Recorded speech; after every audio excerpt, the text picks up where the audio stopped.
Balita naman sa labas ng bansa. Pinatututukan ngayon ng OFW Party List ang tatlong pangunahing suliranin na kinakarap ng maraming mga Pilipino sa bansang Malaysia. Si Lester Valle magbabalita. Nangako si OFW Party List Representative Marisa Del Mar Magsino na tututukan at pag-aaralan nito ang iba't ibang problema ng mga overseas Filipino workers, partikular ang mga undocumented Filipinos sa bansang Malaysia.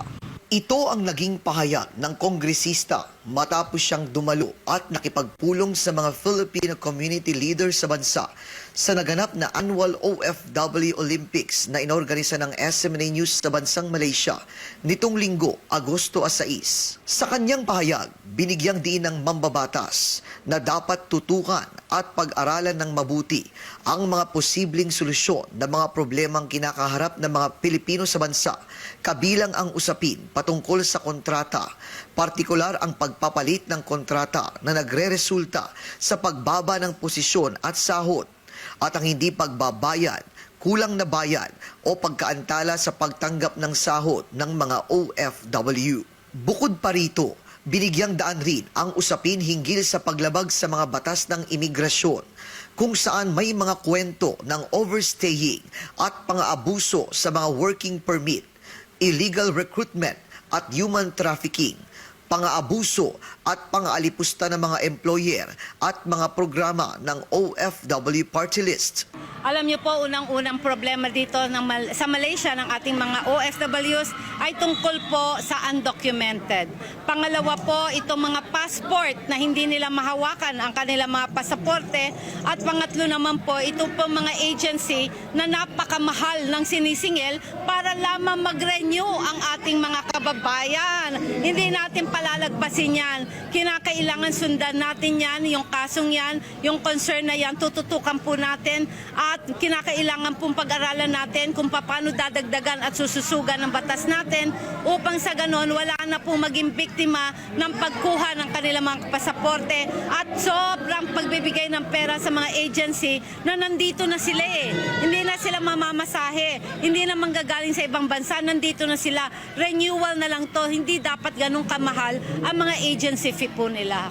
Matapos makipagpulong sa mga leader ng mga Filipino community, umaasa ang OFW Party List na sa pamamagitan nito ay mabibigyang daan na matukoy ang mga potensyal na solusyon at lumikha ng mga posibleng patakaran upang pangalagaan ang kapakanan ng mga OFW sa Malaysia. Bukod pa kay Magsino, kasama rin sa dumalo sa nasabing dialogue sina Migrant Workers Office Malaysia Labor Attaché Teresa Lourdes Pimentel at OWA Administrator Arnel Ignacio. Sa kasalukuyan, mayroong 950,043 na mga overseas Philippine workers at overseas Filipinos sa bansang Malaysia. Tayo po sa OFW Party List ay hindi po titigil na gumawa ng mga batas sa lalong ikabubuti ng kanilang mga karapatan at mga benepisyo na dapat nilang matanggap. Naniniwala kasi tayo sa OFW Party List pagka tayo nagkasundo-sundo, tayo nagsama-sama, tayo yung nagkaisa, walang imposible. Lahat magagawa natin. Kaya naman, ang pagsusulong ng batas para sa ating mga OFWs ang number 1 na katungkulan po ng inyong kongresista Marisa Del Mar Magsino ng OFW Party List. Bago pa man ito, una nang bumisita at nakipagpulong si Congressman Magsino sa Embahada ng Pilipinas sa Kuala Lumpur, kasama si Philippine Ambassador to Malaysia Charles Jose, kung saan sa pamamagitan ng pagtitipon na ito, ipinakita ng dalawang lider ang kanilang dedikasyon sa pagtataguyod ng kapakanan ng mga Pilipino sa bansa at sa pagpapalakas ng ugnayan ng bansang Pilipinas at Malaysia para sa kabutihan ng ating mga OFW. Samantala, nagpaabot rin ng pasasalamat si Congressman Magsino kay Pastor Apollo C. Quiboloy at sa SMNI na nagbigay ng inisyatiba para maisakatuparan ng pagkakaisa ng mga Pilipino sa bansa. Pasalamat din tayo sa napakabait at very affectionate natin si Pastor Apollo C. Quiboloy dahil sa ang lahat pong ito dito sa Young and Adult Camp natin ay hindi po magiging posible kung hindi po dahil sa direksyon na ibinigay niya sa atin. Para po sa inyong lahat, mahal po namin kayo, Pastor Apollo, Keep it up, long live, stay safe, stay healthy, and be happy. Mahal po namin kayo sa OFW Party List.